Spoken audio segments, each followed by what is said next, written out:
838,000 Australians having lost jobs, 227,700 in May. As heartbreaking as all of these stories are that are represented in these numbers, the sad truth is these numbers are not surprising in the circumstances. We are very aware of the significant blow that Australians are being hit with through the course of this pandemic. This recession will be written in the stories of those who are experiencing terrible hardship. And these statistics today are a reminder to all, not that we need one, that with all the other noise about whatever else is going on, our task is simple, and that is we must get Australians back into work. We must maintain our focus on them. All 838,000 of them, but we know there will be more in the months ahead. These figures were taken at a time just before actually the opening up of this three-step plan of the states were put in place, and that is of some comfort that would see some Australians finding their way back into employment, but I wouldn't be seeking to overstate that. There is some comfort that can be taken from the fact that we are making our way back and we are on the road back, and that we are taking steps every single day. We can take some comfort from the fact that Australia has put in place the biggest measure of income support the country has ever seen to cushion the blow, but the blow is still devastating and great. And while Australia is doing better than almost any other developed economy in the world, if you've lost your job, that is no comfort. So we can't set our expectations on what's happening elsewhere in the world. Our expectations, the Treasurer and I, together with our government, is getting these Australians back into work, to getting business doors open, to continue to give Australians the hope and the confidence of the road back that we're charting together as a government, together with other governments around the country. These are our dark times, but I can see that ray of light, and I'm sure Australians can too, but we've got to keep moving towards it. We've got to keep working hard each and every day. We will not rest. We are working with some of the biggest economic challenges this country has ever faced. And your government is working day and night to get the balance right, to get the right supports in place, the ones that will work, the ones that will support, the ones that will encourage, the ones that will open business doors up again, the ones that will get Australians back into work. I can't tell you how focused we are on this, and so how disciplined we are as a team. Cabinet met for hours and hours and hours last night on these issues, as we have every week for months, working through the data, and there'll be more data, and we'll need more data before we make further important decisions. And that's how you can expect your government to respond and to behave and to work diligently for you to get Australians back into work. Young people have been most affected in these numbers. But my hope is that equally as the economy opens up, they will hopefully also be the first to benefit from that economy opening up.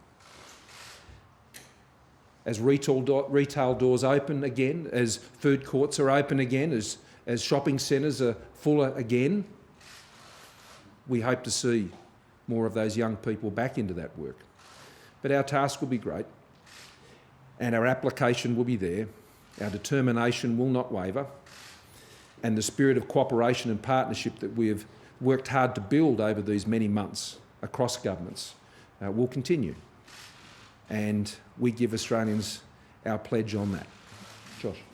Thank you, Prime Minister. These are devastating unemployment numbers. They reveal the true pain and hurt that Australians are going through as a result of the coronavirus. In the month of May, 228,000 jobs were lost. And in the last 2 months, over 835,000 jobs have been lost. These are not just numbers. These are our friends, family members, workmates and neighbours. The participation rate fell to 62.9%, the lowest level since 2001. The underemployment rate is at 13.1%. Female employment fell by 118,000, making up 52% of the jobs lost in the month of May. Young people, youth employment, fell by 103,000, making up 45% of those jobs lost in May. Youth unemployment is now at 16.1%. These numbers reveal the scale of the challenge we face and the mountain we have to climb. And it's why the government put in place $260 billion of economic support. It's why we provided a cash flow boost to business. It's why we provided cash payments to households. It's why we have provided the biggest income support measure this country has ever seen, with the JobKeeper program supporting more than 3 million workers.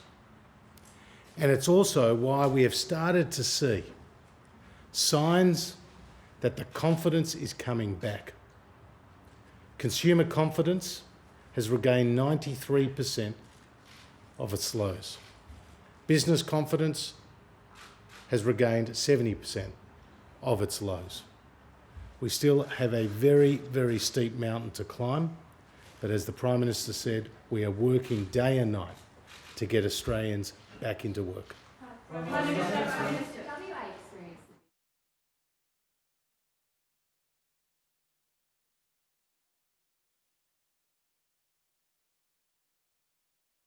Doesn't this give even more justification to why WA's borders should open up? Every state government, every territory government, the federal government, every local government, all of us must do everything we can to open up our economy and get Australians back into work. There's no surprise in that position from me. That has been my position all along. Subject to the health advice, and let's not forget that our success on the health front means that we have been able to open up our economy, and we're doing that carefully to ensure that we don't risk a second wave, because a second wave would obviously have a disastrous impact on our economy. I've just met with groups from the entertainment industry in a roundtable meeting with them, and they're obviously doing things very tough, and their challenges will endure longer than most. But a further wave would cause even more devastation to the economy. So it is about getting these decisions right. Health advice on those issues that you raised is clear, and if we want Australians back into jobs, then we need Australia open. Phil. The numbers, as you said, are terrible but unsurprising. How does it factor into your thinking on JobKeeper and JobSeeker and the future of those programs? Well, this is important information, and we will have more information on this before the economic statement is handed down in late July.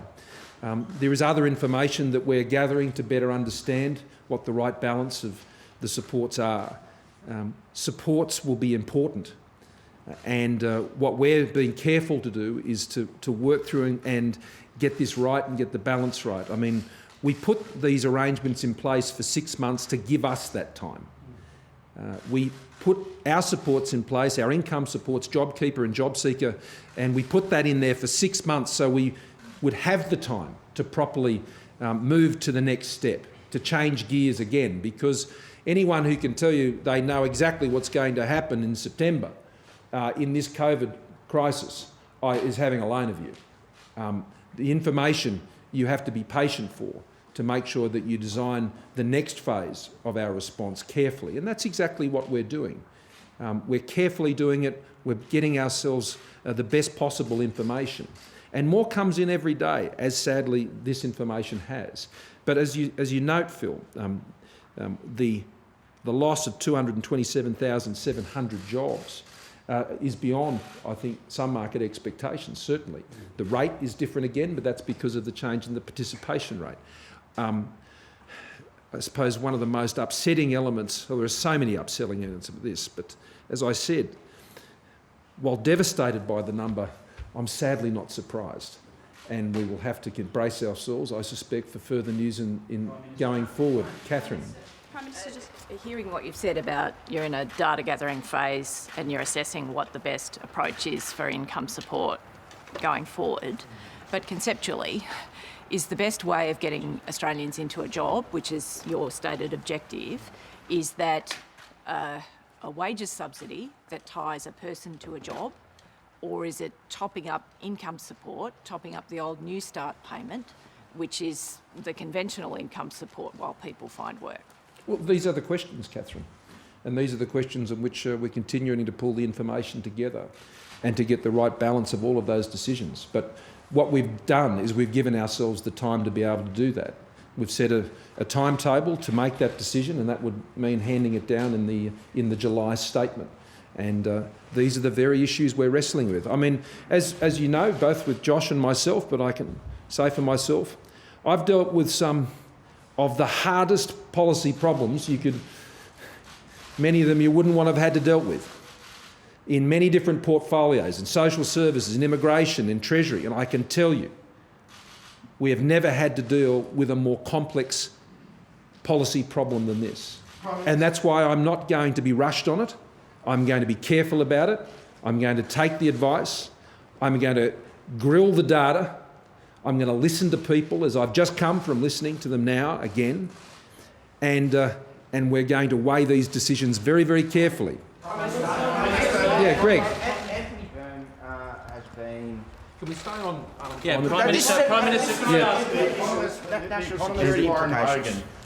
The economist Warren Hogan, he's told Sky News that we have an effective unemployment rate of 11.5%, which I guess goes with the 830,000 jobs you're talking about losing.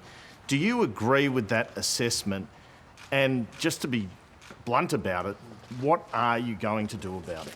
Well, again, like I did when the unemployment figures with the Treasurer last time, I indicated that the unemployment rate, I think, does understate where things are on the ground. That's why I made no reference to the rate. I made reference to the fact that 838,000 jobs had been lost, because that's what's actually happened out there. And how that, adds up in the various, economic measures, there'll be different views on, and so I'm not seeking to have a debate about that. What I know is 838,000 people have lost a job, and that's what we have to turn around. And that's why our JobMaker plan has two components to it.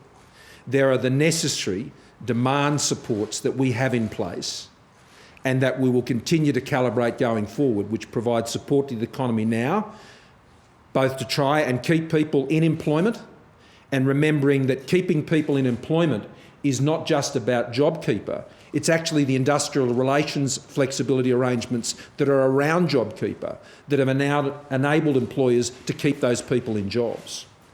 But there is also, and I believe this is the point you were making, Catherine, there is the work that we do through JobSeeker. And JobSeeker is the place where, if you have lost your job, JobSeeker is the place where you can connect to other employment services, to training opportunities.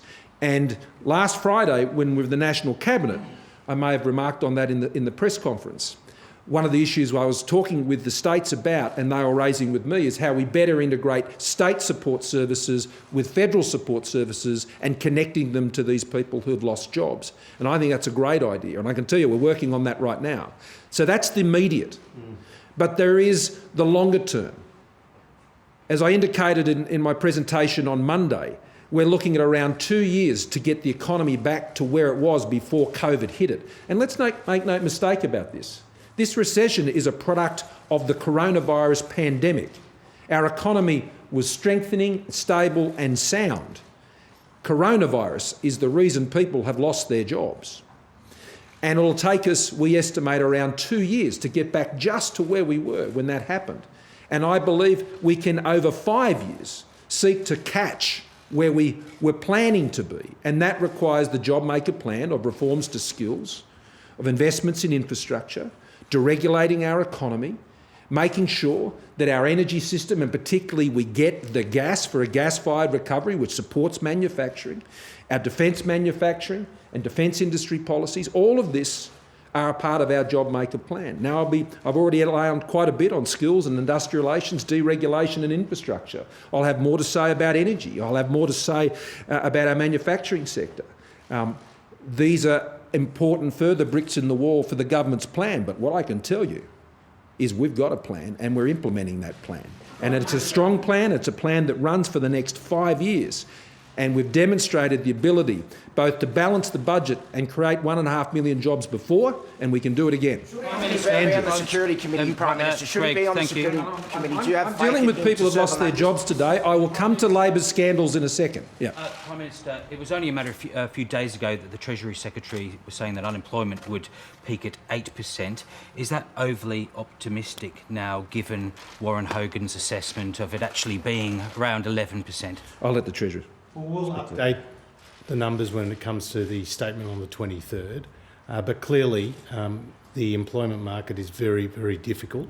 And as the Prime Minister laid out, there is a plan to get people back into work, but we're also putting in place sector-specific supports like what we've done in the housing sector, which has been really important in getting tradies back into a job.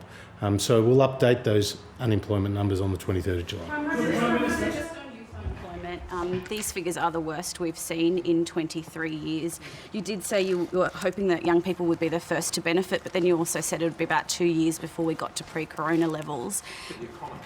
Would it be time to potentially consider youth-specific employment measures, things like job path being expanded, things that could really focus on entry-level employment? Everything's on the table here. Everything's on the table here. On Monday, I highlighted the great risk of if you have young people not in a job before they're between 22 and 25, and how that can lead to a lifetime welfare dependency. Now, that is just not a sickening loss to the person themselves and a great waste of human capacity, but the longer term effects for the nation are just significant. And it's always been my view, and I've had a great passion when it comes to getting young people into jobs. And that's why, whether it's what we're doing in the workplace relations and the industrial relations area, or the youth path initiatives, or the apprenticeships, I mean, that was one of the first things we did as we went into this crisis, is we amped up what we were doing on apprenticeships. And Michaelia Cash, as Minister, particularly in skills sector and small business, these are things we're focusing a lot of our attention on. So you're absolutely right. You know, getting people back into jobs right across the borders, and we've got to look at everything we can do. Yeah, Shane? Treasurer, the participation rate's fallen 3 points in 3 months. It's unparalleled. The last recession, it fell by about 1.2 over the entire 3-4 year period. Are there people who have lost jobs in the last few months who will never work again?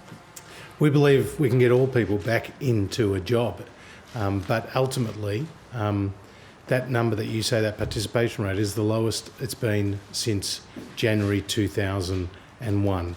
But it's the combination of the supply side reforms as well as what we're doing in terms of income support on the demand side.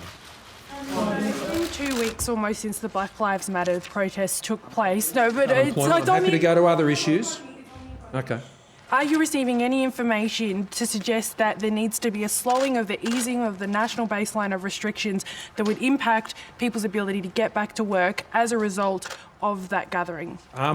So far, the news, despite the fact that we've had a number of people who've tested positive for coronavirus who took part in those mass gatherings against health advice, so far, thankfully, so good. And at this point, I'm not aware of any state seeking to ease up on the pace of reopening their economies. But we'll keep watching the data, and they're taking advice from their chief health officers as I am from mine. Prime Minister, obviously nothing's settled until after the review, but can you confirm that the government's disposition is that JobSeeker can't return to $40 a day in September? I can confirm that the economic statement will be handed down at the back end of July, and that's where we'll consider a series of matters that relate to the next step in the government's program of support to get people back into work and to give them the support they need to get through the crisis. On the job seeker, are you going to extend further the obligations that people have? Again, we will be coming back to all these issues as part of the considerations that are currently underway. In the last 2 months, we've seen the two worst falls in the unemployment figures on a monthly basis since the records began back in 1978. As of right now, though, how many people would be out of work without JobKeeper payments? I mean, we've got over 3 million people on JobKeeper. Yeah, there's over 3 million people are currently getting the JobKeeper payment. But what we do know is that some people are working significantly reduced hours or no hours at all, but are maintaining that formal connection between their employer and employee.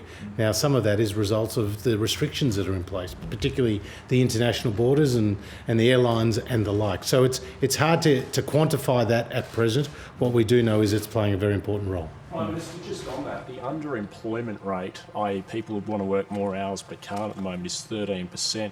As you look forward, how are you going to weigh up trying to get people more hours versus people getting unemployed people back into jobs? Well, this is a very, very important question, John. I mentioned before the importance of the industrial relations arrangements that sit around JobKeeper. Now, businesses are going to have some difficult decisions, and they're going to need flexibility. And that means ensuring that more people can stay in jobs. And if we have rigid systems, then that could see people needlessly losing their jobs. We're not in usual times. We're not in usual economic circumstances.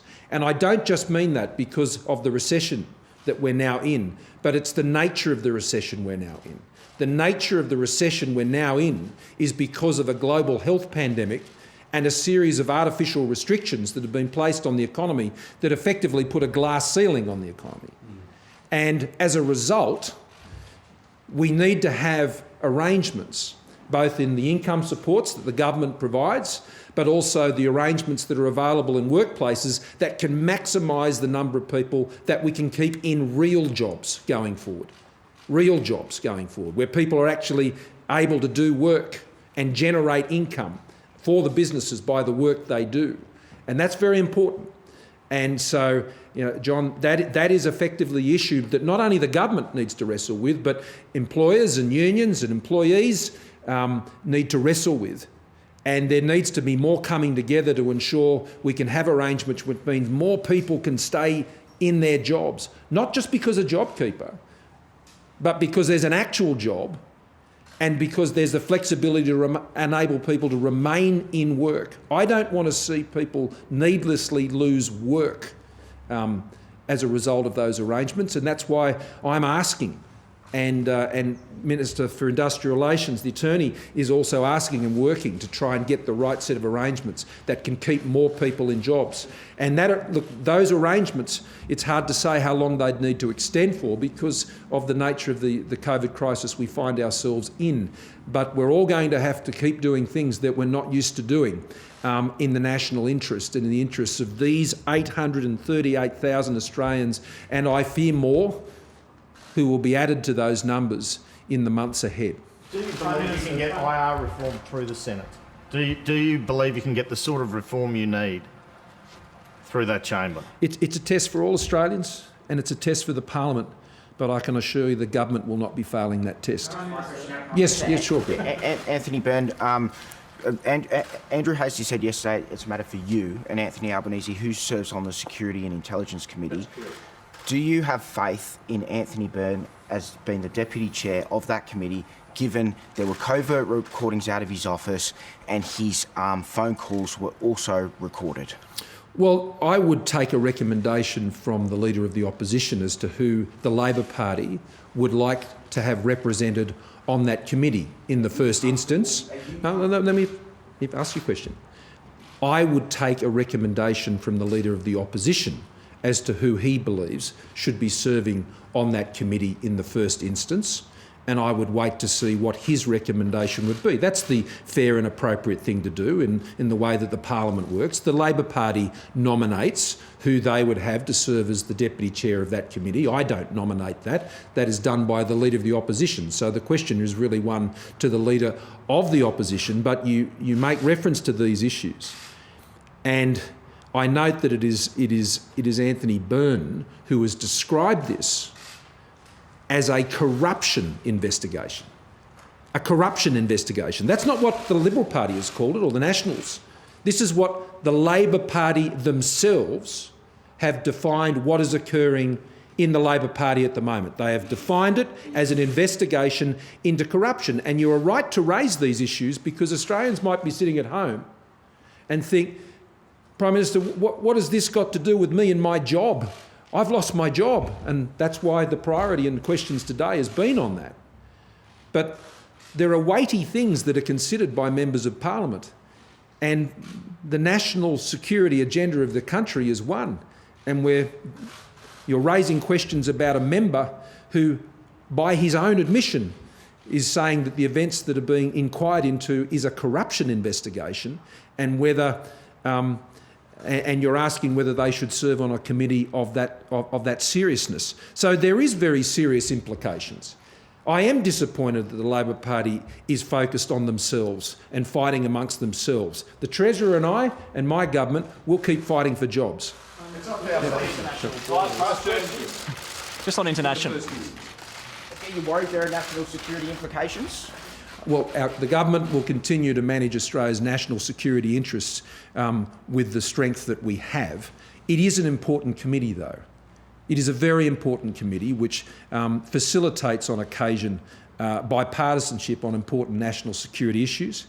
And it is a very important committee, as indeed all the parliamentary committees are. It has an important role to play. So it really is a test for Mr Albanese as to whether he believes that Mr Byrne should continue to serve on that committee. I'm not going to... I'm leaving it to Mr Albanese to make a judgment and make a recommendation. He may wish to continue with the current arrangements, but that's really a matter for him. I'm not getting into a speculation game. It's a matter for Mr Albanese to make a judgment on that. Yeah. Just on international borders and the pandemic, we've heard that it's unlikely that borders will reopen to tourism this year. Is it likely, though, to open for business travellers? And can you give us an indication about how that might work? We've got a trial in Canberra that's about to begin for international students. Do you welcome that? I do, and we're working closely with the ACT government on that, as we are with the South Australian government, and there are proposals that are coming forward from other states. I'm looking to get our economy as close as back to normal as we possibly can, and to push the envelope in every possible area. And if that means I have the odd dispute here and there with people I work closely with, I know they don't mind, because we're all trying to achieve the same thing. So I will push the boundaries, as I have done for many months now, to get the economy as open as possible and to be innovative and practical about how we can achieve that while at the same time managing the health issues. And so where it comes to facilitating the ability of people to move in and out of Australia who are involved in important employment or work or investment, or whether it's students or others, and I've just had some of those issues raised with me by the entertainment industry and about tours and promotions and artists and so on. These are very practical issues that go to the reopening of our economy, and I can tell you we are fully immersed in all of these decisions. That's why the government is working night and day. That's why I'm not going to be distracted by the many other things that are there, as important as some of them may be. My job is to get Australians back into jobs. That's my pledge. I've done it before and we'll do it again. Thank you.